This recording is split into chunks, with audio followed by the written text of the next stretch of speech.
Хайырлы иртә, Татарстан дәүләт телевидениесе татар телендәге тапшыруларын башлап җибәрә. Туры эфирда яңалыклар чыгарылышы. Студияда Гөлназ Ибрахимова. Безнең бүгенге чыгарылышта Татарстанда ковидтан соклану чаралары көчәйтелде. Мәдәният, сәнгать, тамаша учреждениеләренә барганда QR-код мәҗбүри. Эшче яшьләр сәхнәне гөрләтте. Башкалабызда безнең заман фестиваленең гала концерты узды.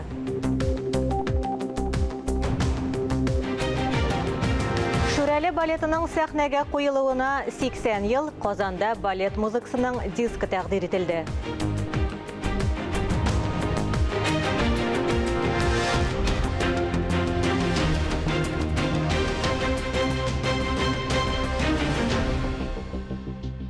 Татарстанда ковидтан соклану чаралары көчәйтелә. Кинотеатр, театр, зоопарк, циркка баручылар бары тик QR-код буенча гына кертелә. Мәдәни учреждениеләр яңа чараларга ничек әзерләнә, тулырак киләсе сюжетта.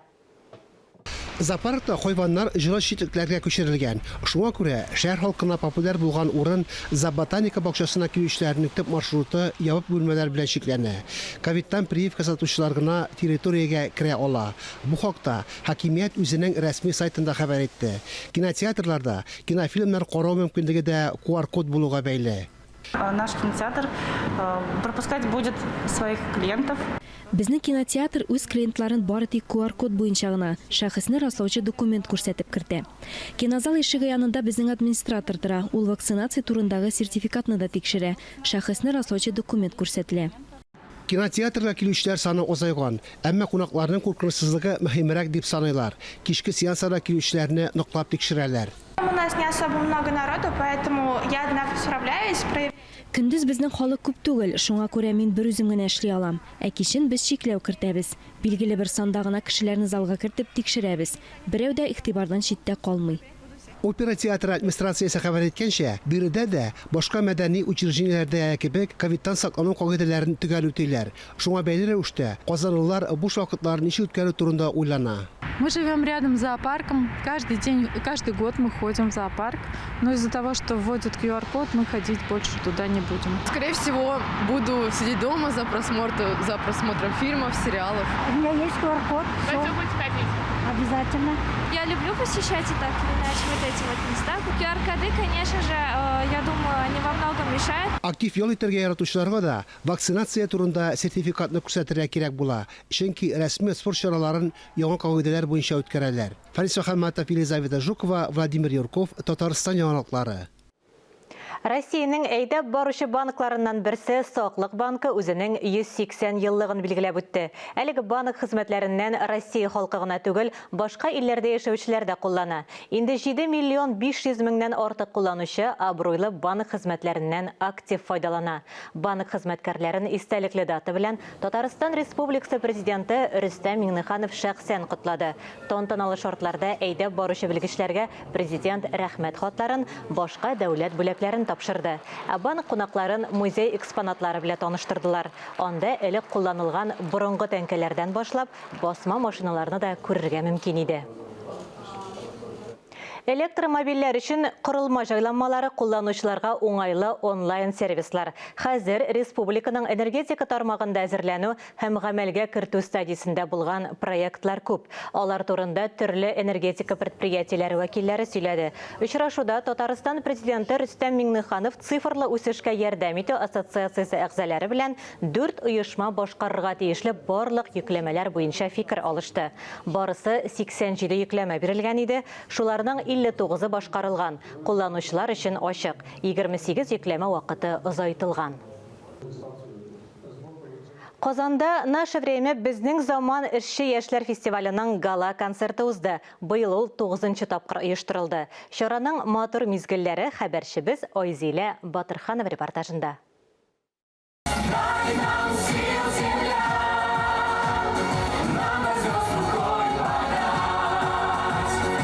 Бу кичтә завод, газ хезмәттәшләре, табиблар эш киемнәрен сәхнә костюмына алыштырды. Күзләрдә очкын, күңелләрдә яшьлек дәрте. Мондый хисләрне 9-нчы тапкыр республика күләмендә оештырылучы «Наше время» безнең заман фестивалендә генә тоярга мөмкин. Фестиваль алдынан, 1-2 ай алдан репетициялар башлыйбыз. Эштән кайтып, бүтән теге негатив җыелган негативларны шул репетициягә килгәч, шунда чыгарабыз һәм рәхәтләндереп, хәлләрне алып, өйгә кайтып, шунда рәхәтләнеп җырлыйбыз. Фестивальнең зона турларыннан сайлап алынган иң яхшы иҗади номерларга Татарстан Республикасы президенты Рөстәм Миңнеханов үзе бәя бирде. Быелгы елда 1300-дән артык катнашучы, 180 оешмадан, заводлардан вәкилләр, һәрбер муниципалитет быелгы елда катнашты. Әлбәттә, бу бик матур шундай юнәлеш. Без моны бу эшне бик хуплыйбыз һәм моның файдасы күрәбез. Оешманы тәкъдим итү, җыр, бию, оригиналь номер кую барлыгы 4 номинация буенча иң-иңнәр сәхнә тотты. Без шат үзебездән. Рәхмәт, бик зур. Юл хәрәкәте куркынычсызлыгы дәүләт бюджет учреждениесе фестивальнең абсолют батыры дисәк тә ялгыш булмас. 3 ел рәттән алар гран-при исемен һәм фестиваль кубогын кулларыннан төшерми. Безнең заман фестивале дәверендә инде фестиваль яшәгән дәвердә без инде бик дуслаштык. Без инде шушы безнең заманда 5 ел катнашабыз. 3 тапкыр гран-при яуларга насип булды. Инде алдагы катнашуларда да тырышырга дип уйлыйбыз инде, яңа үрләргә ирешергә дип хыялланабыз.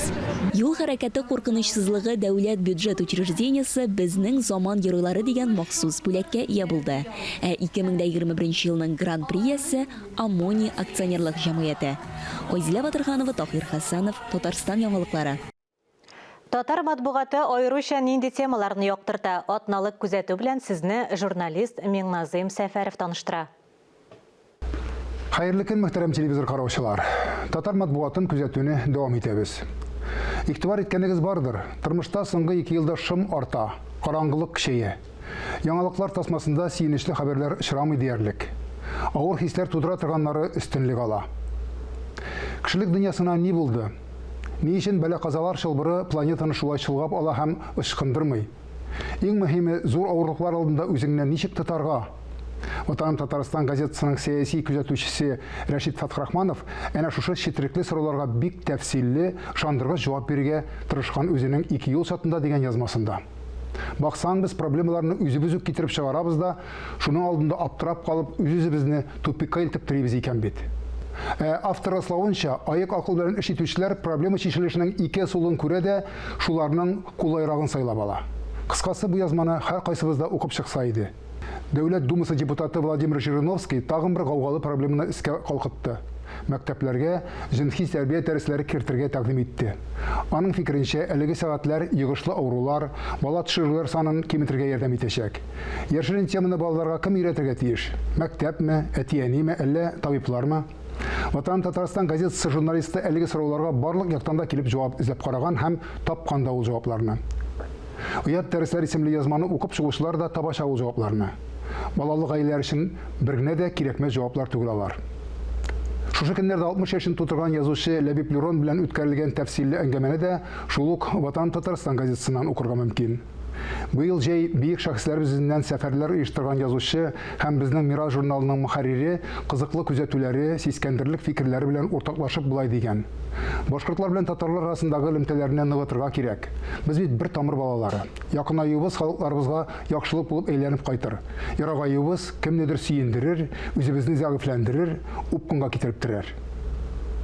Татарстан яшьләре газетасында заманында Түбән Камадагы атаклы җидегән чишмә әдәби музыкаль берләшмә эчендә кайнаган Алмаз Хәмзин кабат химиклар каласына барып, мәдәният сараенда җидегән чишмә форматында очрашу үткәргән. Халык язучысы Рабит Батулла белән халыктан да алмый тыңлаган, алкышлаган, гаҗәпләнгән, көлгән, кыскасы тансыклаган андый кичәләрне. Димәк, заманага сылтамыйча гына тергезеп җибәрергә кирәк андый кара каршы утырып аңлашуларын дигән фикер килә башка әлеге язманы укыганда. Халкыбызның киң катламга мәгълүм булмаган тарихи мирасы белән кызыксынучылар безнең Мирас журналын көтеп ала торганнардыр. Мин үзем әлеге журналның ноябрь санында Шырыс Гуркин дигән Алтай татарларыннан булган талантлы рәссамны ачтым. 20 ғасыр башында иҗат иткән бу шәхес изеннән югарыда искә алынган юбиляр язучы Ләбиб Лерон йөргән. Чын мәгънәсендәге ачыш бу. Милләтебезгә бик күп танылган шәхесләр биргән, тәтештә аларның истәлеге сакланмавы, күрсәтелмәве турында да әлеге журналдан укып белергә була. Укудан һәм танып белүдән туктамасак дигән теләктә бүгенгә сезнең белән саубуллашам. Исәнлектә күрешик. Фәрит Яруллинның Шүрәле балеты музыка мәдәнияте тарихына бу жанрдагы беренче милли спектакль буларак кирип калган. Республиканың музыкаль җәмәгатьчелеге әлеге әсәрнең куелуына 80 ел тулуны билгеләп үтә. Истәлекле дата уңаеннан Ля Примавера камера оркестрының сәнгать җитәкчесе һәм баш дирижеры Рөстәм Абязов балет музыкасы дискын чыгарды. Аны тәкъдир итү кичәсе Салих Сәйдәшев исемендәге зур концерт залында узды.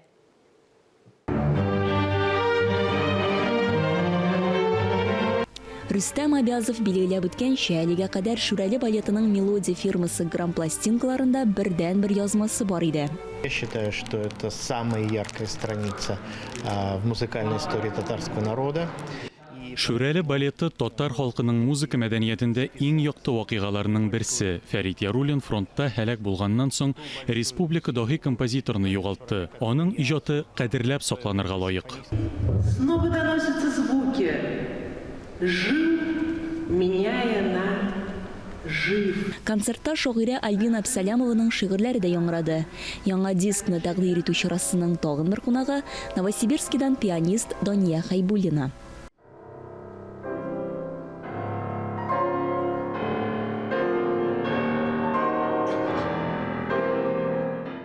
Шүрәле балеты музыкасының цифрлы варианты Ля Примавера камера оркестрының сайтында урнаштырылу да бик уңай күренеш ди танылган композитор Илмир Низамов. Һәр милләтнең иң зур байлыгы аның мирасы әлбәттә. Һәм без менә шундый заманда яшибез. Бүгенге көндә әсәр язылмаса, ул берәр шундый носительдә булмаса, ул архивта гына яткан кебек була ул. Әсәрләр ишетелергә тиеш. Һәрбер бала бәлки концертка да килә алмастыр. Шул запислар булса, шул аудио язмалар булса, мәктәптә булсынмы, музыкаль мәктәптә булсынмы, ул әсәр белән таныштырып була. Балет язмасы 500 дәнә тираж белән нәшер ителгән. Ул балалар музыка мәктәпләренә, көллиятләргә, югары уку йортларына бүләк ителәчәк. Шулай ук авторлар дискны Татарстандагы телерадиокомпания фондларына да тапшырырга җыена. Айзилә Батырханова, Кадрия Мирсяпова, Тахир Хәсәнов, Татарстан яңалыклары. Яңалыклар чыгарылышын дәвам итәбез алдагы минутларда. Татарның танылган шәкшәге Россия тәм-томнары ил күләм конкурсында җиңеп чыкты.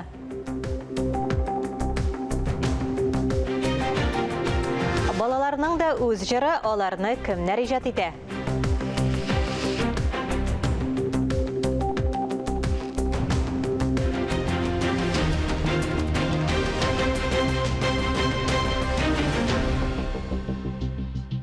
Татарның танылган шәкшәге «Вкусы России» ил күләм конкурсында җиңеп чыкты. Конкурска Россия Федерациясе авыл хуҗалыгы министрлыгында махсус тантанада йомгак ясалды. Тавыш бирү халык арасында узды. Быел брендларны Россиянең 84 төбәге тәкъдим итте. Безнең республикадан конкурска 18 төр ашамлык тәкъдим ителгән. Шуларның 3-се йөзем ичемлеге, шәкшәк, Татарстан балы лидерлар рәтендә иде. Шәкшәк конкурста беренче урынны алды. Рөстәм Миңнеханов шатлыклы хәбәр белән Инстаграмда уртаклашты. Казаннан җиңүчене игълан итү тантанасында турыдан-туры элемтәгә чыкты.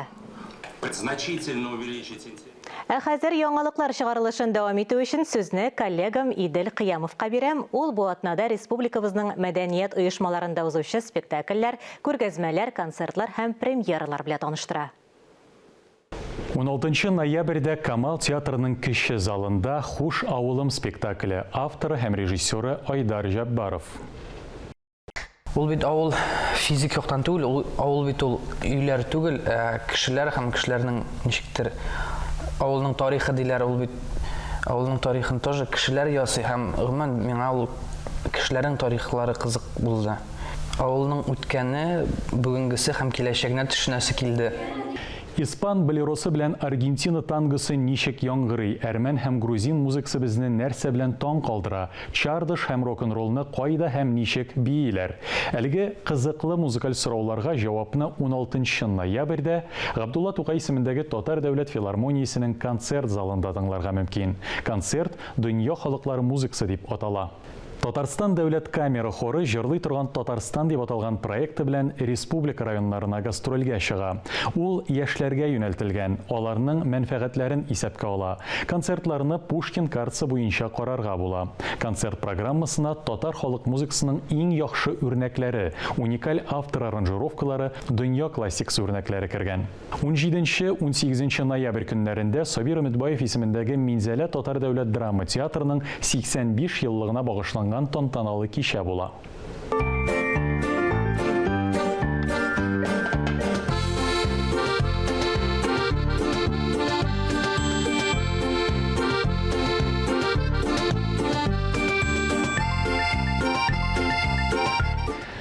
18 ноябрьдә Казан Кремлендәге Хәзинә милли сәнгать галереясендә Татарстан Республикасы рәссамнар берлегенең 85 еллыгы уңаеннан яңалыклар һәм традицияләр дигән күргәзмә ачыла. 19 ноябрьдә Чүпрәле районы мәдәният йортында Буа Татар дәүләт драма театры Искәндәр Сиражи әсәре буенча сәхнәләштергән Тәүбә спектаклен күрсәтә. Тәүбә спектакле тәүбәгә килү, гафу итү һәм өмет турында. Монда сүз намус, абруй, шәфкатьлелек кебек төшенчәләр турында бара. Бу барыннан да элек хәзерге заман, кешеләр турында. Әсәр безнең ата-бабаларыбыз кичергән вакыйгалар белән бергә үрелеп бара. Бу спектакль ул тәүбә турында, гафу итү турында. Ни өчен кеше тәүбәгә килмичә максатына ирешә алмый? Ни өчен балаларыбызның бәхете әти-әниләребезнең кылган гөнаһларына бәйләнгән? Менә шушы сорауларга сез безнең спектакльдә җавап таба алачаксыз. Шуңа күрә килегез, рәхим итегез. Ә без инде үч чиратыбызда сезне түземсезләнеп көтеп калачакбыз. 20 ноябрьдә Әкият Татар дәүләт курчак театрында Әлфия дигән спектакль әсәрне сәхнәгә Илгиз Зәйниев куйган. Ул мәшһүр җырчы Әлфия Авзаловның иҗатына багышланган. Карасам да карап туймыйм, Идел буе каеннарына. Алар җитәкләшеп яланаяк, чыга төсле Идел ярына. 20 ноябрьдә Салих Сәйдәшев исемендәге зур концерт залында София Гобәйдуллина исемендәге Конкордия 11-нче халыкара заманча музыка фестивале уза. Бүгенгә менә шулар: мәдәниятле халык, бай халык, мәдәният, сәнгать казанышларын, гореф-гадәтләр, йолаларны яхшырак белим дисәгез, театр, концерт, күргәзмә залларына рәхим итегез. Программабызны актуаль әңгәмә сәхифәсе белән дәвам иттерәбез. Кунагыбыз Балачак җыры бәйгесенең жюри рәисе, Татарстанның ат казанган сәнгать эшлеклесе профессор Сәгыйд Хәбибуллин. Хәерле көн, мөхтәрәм телевизор караучылар. Балалар бүген нинди җыр җырлый? Балалар өчен җыр язучы, шагыйрь һәм композиторлар җитәрлекме? Сабыйлар сәхнәдә нәрсә турында җырлый? Әлеге һәм башка сорауларга җавапны без бүген Татарстанның ат казанган сәнгать эшлеклесе, профессор, Казан дәүләт консерваториясенең татар музыка сәнгате факультеты деканы, Балачак җыры бәйгесенең жюри рәисе Сәгыйд Хәбибуллин белән бергәләбезләрбез. Хәерле көн, Сәгыйд абый. Хәерле көн. Балачак җыры бәйгесе турында сөйләп китсәгез иде. Кайчан башланды һәм быелгысы турында? Бу бәйгене конкурсын оештыруга президентыбызның тәкъдиме булды, аның хәйр фатихасы. Билгеле булганча, анарсын дәүләт безнең телләрне үстерү, саклау һәм үстерү комиссиясе. Менә телләр үстерү һәм саклау комиссиясе рәисе Марат Гатфович Әхметов.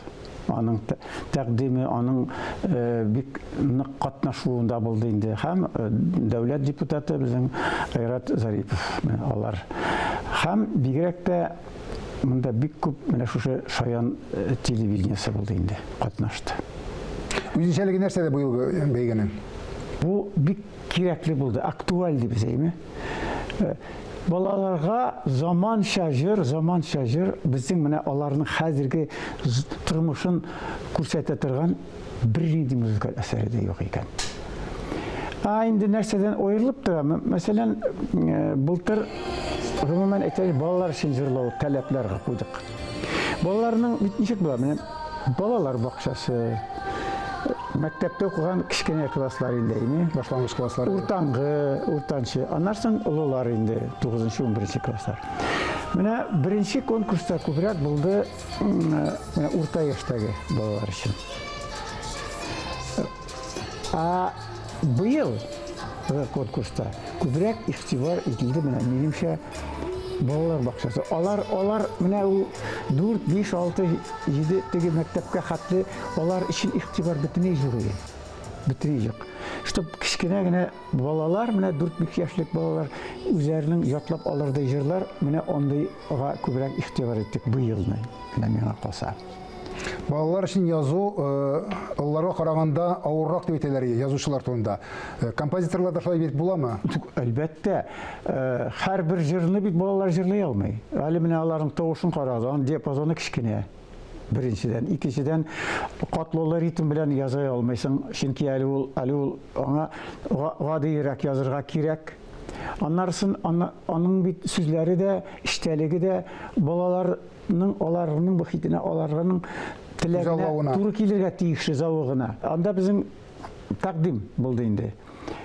Менә балалар тормышы, туган як, туган тел, әти-әниләр, аларның менә нинди ихтияҗлары бар балаларның. Аларга менә шуңа төрле песиләр, дибезинде хайваннар, төрле уеннар балаларга.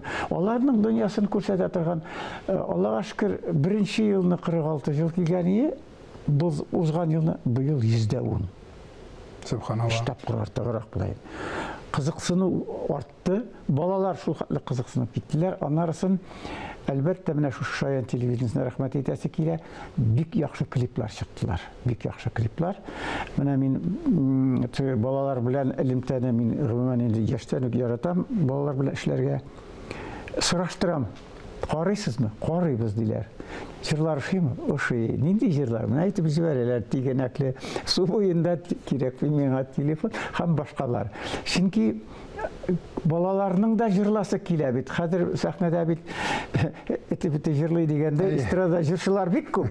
И күп кенә балалар яшьтән үк телевизор карагач, мин дә җырчы буласым килә ди. Шуңа күрә җыр сәнгате белән кызыксынучылар бик күп. Сәгыйть абый, менә бу җырлар дип әйттегез, балалар җырларын профессиональ композиторлар язалармы, әллә үзешчәннәр дә катнашамы? Айыру булдымы аларны?